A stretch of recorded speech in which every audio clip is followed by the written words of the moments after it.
संसार में मरने वाले को क्या करना चाहिए, हमारा प्रश्न है। अच्छा, हम आपसे पूछें कि ये प्रश्न केवल परीक्षित जी का है क्या? दुनिया में जितने लोग हैं सबको एक ना एक दिन मरना है, सब मरेंगे, कोई नहीं बचने वाला यहाँ पे। तो मरने वाले केवल परीक्षित जी नहीं है, पूरी दुनिया है, सबको मरना है, हमको भी मरना है, आपको भी मरना है, सबको मरना है। अब किसको कब मरना है ये सब भगवान के हाथ में है। इसमें किसी का कोई बस नहीं चलता, इसमें किसी का कोई बस नहीं है किसको कब मरना है, पर मरना सबको है। सुखदेव जी महाराज ने जब इस प्रश्न को सुना तो कहा, परीक्षित तुम्हारा प्रश्न बड़ा अच्छा है। बरीयानेश ते प्रश्न कृतो लोक हितम नृपः। तुम्हारा यह प्रश्न केवल तुम्हारे लिए नहीं है, अपितु संपूर्ण जगत के लिए आपने प्रश्न पूछा है। अच्छा, एक प्रार्थना करें। परीक्षित जी को श्राप लगा है कि 7वें दिन उनकी मृत्यु होगी, तो भैया हमारी भी 7वें दिन ही होगी। आज कौन सा बार है? रविवार, कल सोमवार, मंगलवार, बुधवार, गुरुवार, शुक्रवार, शनिवार और फिर रविवार। 7 ही दिन है कि नहीं? इन्हीं 7 दिनों में सबको जाना है। 8वां दिन किसी को मिला है क्या? 7 दिन में ही सबको मरना है। 7वें दिन परीक्षित जी मरे और 7वें दिन हमको आपको भी जाना है। तो ये प्रश्न भैया हम सभी का प्रश्न है।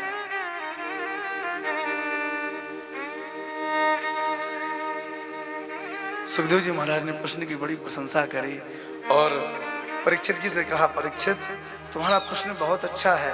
अरे कम से कम तुम्हारे मन में ये बात आई तो सही कि मरने वाले को क्या करना चाहिए।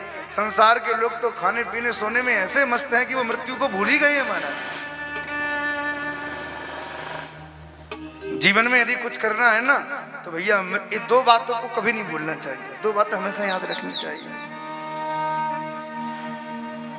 2 बातन को भूल मत, जो चाहो कल्याण। नारायण एक मौत को, दूजे श्री भगवान। एक तो मृत्यु और दूसरे भगवान, इन 2 चीजों को कभी नहीं भूलना चाहिए व्यक्ति को।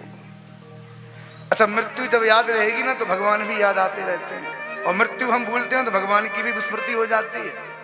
कभी कभी जीवन में जब बड़े संकट आते हैं तभी भगवान याद आते हैं। रात्रि के 12 बजे हो और शमशान घाट से कोई निकल रहा हो, शमशान घाट जैसे ही दिख जाए कि बगल में भाई मुक्ति धाम है, और ठीक रात के 12 बजे पैदल जाना है, दरवाजा आने वाला है, कैसे पार करें। दरवाजे के सामने जैसे व्यक्ति निकलता है, सोई जय हनुमान ज्ञान गुण सागर, जय कपीस तिहुँ लोक उजागर, तुरंत हनुमान जी याद आने लगते हैं। भूत पिशाच निकट नहीं आवे, महावीर जब नाम सुनावे। क्यों आने लगते हैं याद? क्यों? क्योंकि मृत्यु याद आई तो भगवान भी याद आ गया। अच्छा, मृत्यु जब तक याद रहती है तब तक भगवान याद रहते हैं, और मृत्यु को हम भूलते हैं तो भगवान को भूल जाते हैं। इसलिए जीवन में हमेशा मृत्यु को याद रखो। परीक्षित, तुम्हारे मन में कम से कम ये बात आई तो सही कि मरने वाले को क्या करना चाहिए। संसार के लोग तो एक दूसरे को मरता हुआ देख रहे हैं, फिर भी नहीं चेत पा रहे हैं, फिर भी जीवन जिए जा रहे हैं। अच्छा, दुनिया के लोग भी बड़े विलक्षण हैं। जब व्यक्ति जिंदा रहता है तब तक उसको कोई नहीं बताता कि भाई भजन करो, पूजा करो, पाठ करो, और जब वह मर जाता है ना तब उसके पीछे पीछे फूलों को फेंकते हुए कहते हैं, राम नाम सत्य है, राम नाम सत्य है, राम नाम सत्य है। अच्छा, राम नाम सत्य है जो कह रहे हैं उनको राम नाम से भी मतलब नहीं है, और जो बेचारा मर गया उसको अब कोई फायदा होने वाला नहीं। जीवित रहते कोई बताता कि राम नाम जपो भाई यही सत्य है तो शायद कुछ माला फेर लेता, भजन कर लेता। अब मरने के बाद वो राम नाम उसके भी काम नहीं आने वाला।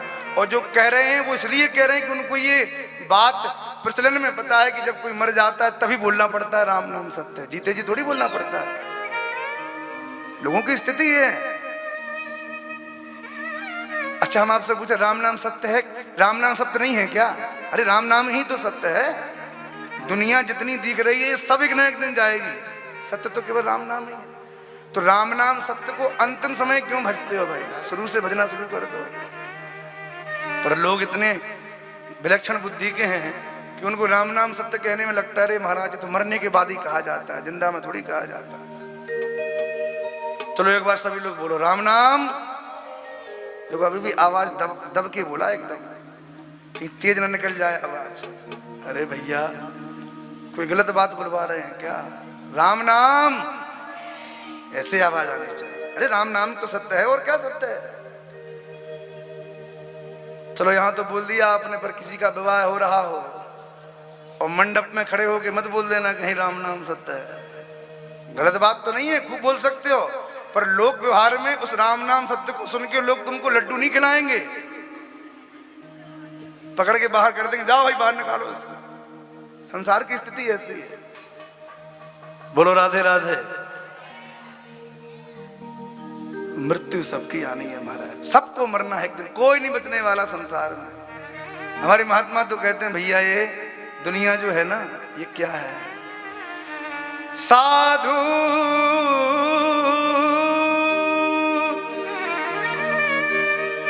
ए मुर्दों का गाँव, ए मुर्दों का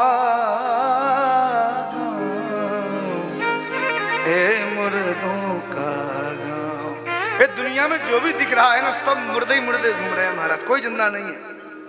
कहीं से कोई सब एक यात्रा जा रही थी राम नाम सत्य की, 4 लोग किसी मुर्दे को अपने कंधे पर रख के चले जा रहे थे, राम नाम सत्य है, राम नाम सत्य है, सत्य बोलो मुक्ति है। एक महात्मा जी खड़े थे, उन्होंने जब इस यात्रा को देखा तो मुस्कुराने लगे। किसी व्यक्ति ने आके कहा महाराज अरे किसी के परिवार का व्यक्ति मर गया, आप मुस्कुरा रहे हो। महात्मा जी बोले बस ऐसा ही। नहीं बताओ क्यों हंसे? महात्मा जी बोले हंसी इस बात पे आई कि देखो एक मुर्दे को 4 मुर्दे ले जा रहे हैं। वह व्यक्ति बोला महाराज पागल आगल हो गए हो क्या? अरे जो मरा हुआ है वो तो मुर्दा है, पर जो ले जा रहे हैं वो तो जीवित हैं, वो थोड़ी मुर्दे हैं। महात्मा जी बोले बस यही तो भेद है दृष्टि का। जो व्यक्ति मर गया है वो वर्तमान का मुर्दा है, और जो कंधे पे रख के ले जा रहे हैं वो भविष्य के मुर्दे हैं कि नहीं है? विश्व में उनको भी मुर्दा ही बनना है भाई, पूरी दुनिया को मरना है। इसलिए कभी ये मत सोचो कि हम पूरे जीवन पर्यंत यहाँ पे खूब आनंद से, किसी का कोई भरोसा नहीं। ये काल रूपी ब्याल कब किसको अपना ग्रास बना ले, कब किसकी खोपड़ी पे महाराज हावी हो जाए, कोई पता नहीं, किसी को कोई नहीं पता। अरे बहुत सी चर्चाएं ऐसी सुनते होंगे कि भाई कल हमसे हंस के बात करी और सुबह पता चला कि पधार गए, कल हमसे राम राम हुई शाम को पता चला कि पधार गए। अरे किसी का भरोसा नहीं है। अब तक तो ये था कि चलो किसी की उम्र ज्यादा थी, 80 साल में पधार गया, कोई बात नहीं। आजकल तो हमारा नए लड़के अटैक आ रहे हैं महाराज, 30-40 साल के लड़कों को अटैक आ जाते हैं। ये मृत्यु जो है ना किसको अपना ग्रास बना ले कोई पता नहीं। और आज सच कहें तो हमारा मन इतना दुखी है। सुबह से हमारे सदगुरुदेव भगवान के एक शिष्य हैं, टीकमगढ़ के हैं, वो श्री भारत भूषण पटरिया जी, बड़े अच्छे भक्त हैं, संतों के बड़े प्रेमी हैं। और उनके बच्चे का विवाह था 25 तारीख को, जो 25 तारीख निकली, तो अपने बच्चे का विवाह करके वो घर वापस आए, बहू घर में आई, और उनके दामाद अपने भाई के सहित विवाह पूरी रात्रि जागे, और जागने के बाद घर से जहां वो रहते हैं वहां जा रहे थे। कल शाम के 4 बजे की बात है। विवाह इधर संपन्न हुआ और वो दामाद अपने भैया अपने बच्चों के साथ और एक भाई की पत्नी भी उस गाड़ी में थी, और गाड़ी से जा रहे थे। झांसी के पास ओरछा पड़ता है।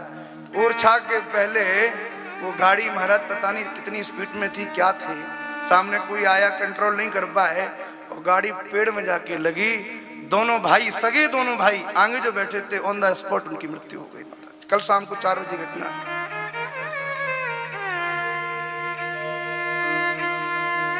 एक तरफ परिवार में कितनी खुशहाली आ रही हैं और एक तरफ ही मातम हो गया महाराज। उस क्षेत्र में ऐसी घटना महाराज अभी तक कभी सुनने को ऐसी नहीं आई कि बताओ एक परिवार के दोनों भाई एक साथ रहा है। तो ये मृत्यु कब किसको अपना ग्रास बना ले कोई भरोसा नहीं है। किसको अपना चलते फिरते आदमी चला जाए कोई पता नहीं। इसलिए तो कहते हैं कि प्रत्येक प्रतिपल प्रति क्षण भगवान की स्मृति बनी रहे चित्त में, क्योंकि ये मृत्यु किसी का इंतजार नहीं करती। ये जब आती है ना तो महाराज आदमी बस बाद में देखते ही रह जाता है। इसलिए हमेशा इन कथाओं के माध्यम से इस बात को दिमाग में देना चाहिए कि जीवन हम कैसा भी जिए, खूब भगवान कृपा करें, खूब धन खर्च करें, सब कुछ करें, पर अपने साथ अपने जीवन में मृत्यु को और भगवान को निरंतर याद रखना चाहिए, जिससे भगवान की स्मृति बनी रहे। अरे कम से कम मृत्यु के समय भगवान की स्मृति रहेगी तो कम से कम भगवान का धाम तो हमको मिलेगा महाराज।